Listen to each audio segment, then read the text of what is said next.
Jerry, it's Jackie Hume, Connor's classroom teacher. How are you?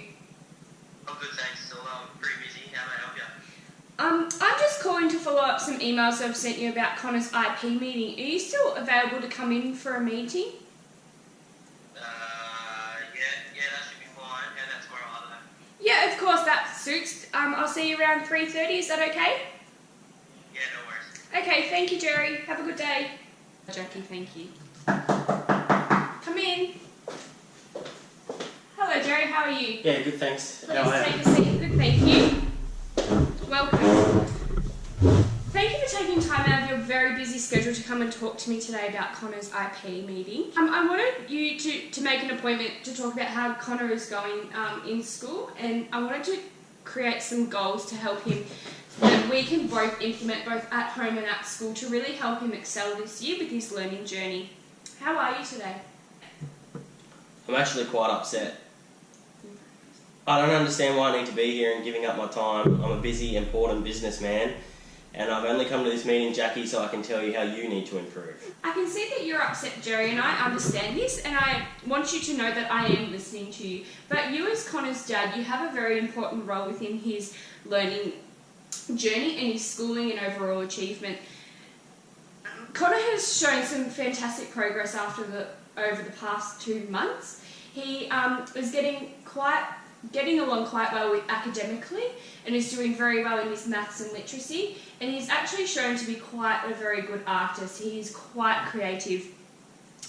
So he's also made some great friendships and connections with students that he plays with every single day in both recess and lunch times, which is fantastic to see. Overall, he's really come out of his shell and he's starting to fit in both in a whole school basis as well as in our classroom. Good, I'm glad. Now, firstly, I want to touch on Connor's behaviours and areas of concern. Lately, Connor has been showing some unwanted behaviours both in the classroom and outside during playtimes towards other students as well with his overall work. He's been very off task lately and he cannot stay focused. Have you noticed any of these behaviours at home? No, I haven't. Why does it matter that Connor's off task? I do not see that as behaviour, as an area of concern. I was always in trouble at school, yet I'm a highly successful man. I don't think Connor's behaviour is impacting his learning. My teachers were never interested in me. They were hopeless and I never learned anything at school, so I'm not surprised if Connor is having any difficulties. Okay. Well, I'm sorry to hear that was how your schooling experience was, Jerry, but I want the best for all my students, including Connor, and I put a lot of time into their learning and into everything that we do within this classroom. I find it needs to be very individualised. Well, personally, Jackie, I think you need to be more flexible with your teaching and use different strategies with individual students to help excel their learning. By conducting this meeting with you, Jerry, goals will be formulated for Connor to benefit his learning, which will be best suited to his learning needs and wants. As I find all the students are willing to learn, we just need to put in some strategies into place that will help this and overall create a high rate of engagement. Is there anything that you know that Connor likes that really motivates him? He really likes books that contain pictures and information about motorbikes, but I don't really see why it's my job to help you and the school sort out your job to teach, which you aren't doing properly at all. Great, thank you for that. So I can use that as a reward for Connor. He can use motorbike pictures or books and information after his learning activities and as reward time to help motivate him to do more work and learning and find it a rewarding experience. So your contribution to this meeting is your points of view that will help shape these goals for Connor and his future learning. Overall, it will be a major success for Connor if you and I can collaborate and work as a team. Over the past 2 months, I've also found that Connor has demonstrated some difficulties with remaining calm and being able to deal with a range of things. Also found that Connor has been quite agitated and he's showing some behaviours that can have physical aggression, and he's getting quite angry and upset due to students teasing him, and they are teasing him because they get this reaction out of him. Now, I'm assuring you that these students have been followed up with and been spoken to about their teasing with Connor, but something I want to work on for Connor is his self-regulation. So if Connor works on his regulation and we implement strategies both at home and at school, he will understand how his body's feeling and whereabouts he is. So if he's too high, he's too angry, he'll be able to use calming strategies to come back to an appropriate zone where he can then learn. So do you think that implementing these strategies around his own self-regulation will benefit Connor? Well, what I think is you should control the students and that you should be better at dealing with this sort of situation and students like my son. Okay.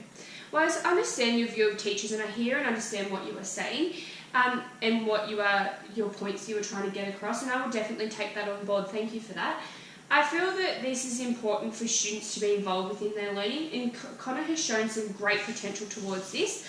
So, although not to mention, just touching on it again, Connor's also demonstrating inability to remain focused within the classroom and on his learning tasks.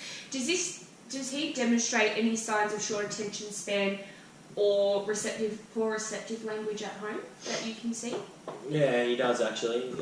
He always needs to check what he needs to do next when I give him instructions on what I want him to do, but that's not Connor's fault. He has a short attention span and he's a bit slower than the other students in his class. Yeah, I understand that Connor cannot help these behaviours.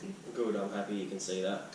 If you agree with all this, I would like to set some goals and some learning strategies that we can set in place for Connor both at home and in class time, if that's possible. Would you like that? Yes. Yep. Great. That would be great. Fantastic. So one of these things that I was thinking of is visual timetables. So visual timetables is either pictures, words, or a combination of both, placed on a strip that you can set a routine. So for instance, I might set the morning routine. So Connor might have on his visual timetable, unpack bag, play with toys, come to the floor. So this is a step-by-step instruction of what Connor can see. He can see what his routine is, and over time, if he produces this both at home and at school and is following his visual schedules, he can then grow as a child. He can be independent a bit more, so he can do things on his own, and he will not have to come to you asking questions on what he's needed to do next. So this can be implemented in both an overall whole classroom approach on the wall for everybody to use, or just Connor. It's up to you how you would like that, and we can discuss that later after you've read some information. So overall, hopefully this will enhance his overall receptive language, and he'll be able to understand more than 1 and 2 step instructions, and overall it should enhance his academic achievement and level of understanding within his schoolwork as well. That sounds good. But do you have any information I can read about visual timetables and their benefits? Yes, I do actually. I did some studying before, so here's some information that you can go home and read. To assist Connor with his impulsivity, I was thinking of implementing a timer. So I was going to do timed sitting and timed work at his table. So first I would set it for 5 minutes. Connor would actually set this himself so he can see it counting down, and again it is another visual support. So firstly we would start at 5 minutes and work our way up over the term, even the rest of the year, to 10, 15, 20, maybe even 30 minutes maximum that he can sit. Once he sits and does his learning activity, he can then go and have his reward time, which will be his motorbike books and pictures. So do you think this strategy would work well with Connor? Yeah, I think Connor will benefit from this. It's individualised to his needs and wants, as well as his likes, with the motorbikes being included. Fantastic, thank you for your support there, Jerry. So finally I want to finally I would like to talk about Connor's self-regulation. As I said before, he is getting teased and he is reacting. Now, ideally, it would be great if he could manage his self-regulation so he doesn't lash out and actually turn around and be aggressive or physical towards the other students. I'm wanting to create a calming corner and a calming space within our classroom. And this is where students can go and sit and have some time to themselves. It is for all the students in the class, not just Connor, but he can utilise this if he likes. There will be other self-regulation and calming toys that help students get from a zone that's up here that they can't help what their behaviours is going to do, to a zone when they're calm and they're ready to learn and are going to be active and willing participants within our classroom. So this then links to self-regulation, as I just said, and it will be implemented into all of the students' daily routines. How it will be implemented is we will also have a self-regulation chart. It has 5 different zones ranging from tired, in the right zone, all the way up to angry, and when you can't control your body and your emotions because you don't understand what's happening to you. So this will be used within our daily routine, as the students in the morning will put themselves accordingly to where they are. So if they feel a bit sleepy, they'll put either a peg with their name or a picture velcroed onto the chart, and they will change it accordingly throughout the day. Very good for his self-regulation. When he is in the green zone, he is willing to learn. So again, there will not be as much interruption into his learning time, and he will be ready to learn. So hopefully overall he will grow and obtain higher academic success. Do you think this is something that you would like Connor to participate in? Yeah, look, sounds like a great idea. I think Connor will learn a great deal from understanding his feelings, why he feels like that, and what he can do to get back to a state where he can actively participate in his learning and the classroom environment. Why have you suggested this strategy to me? Does it work? Well, I've previously implemented it with past students that I have, and I've seen fantastic results. The students really do respond to it, but again, I have printed some further information for you to have a look at about self-regulation. Again, any questions, do not hesitate to ask. Now, do you have any other questions for me today, Jerry? No, Jackie, I think you've covered everything. I think these goals and strategies we've agreed upon and that you'll implement within his schooling. Is there anything else I can do at home? I can create a packet with all the strategies and goals we've put in place today. So a timer, a mini self-regulation board for Connor at home, and a visual timetable schedule. So he can use this at home whenever you find necessary. Also send some information based on how you can employ these strategies at home, and how they're going to be most effective to Connor.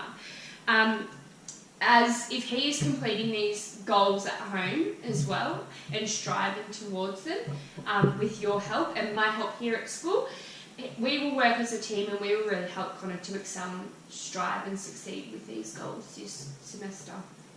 Fantastic, that'll be very helpful. I appreciate everything you're doing to help Connor with his learning.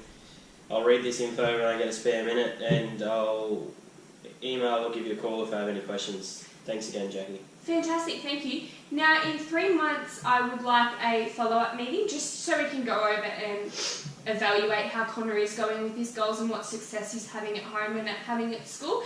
And if we need, we can reformulate these goals to better suit the next steps within his learning. Would that suit? Yeah, sounds great. I'm more than willing to do that. Perfect. Now, thank you very much, Joey, for taking the time out of your very busy schedule today. I do understand that it was hard for you to get here, but I do appreciate you coming with me together and being collaborative so we can work for Connor and his future learning. No worries. Perfect. Thank you very much.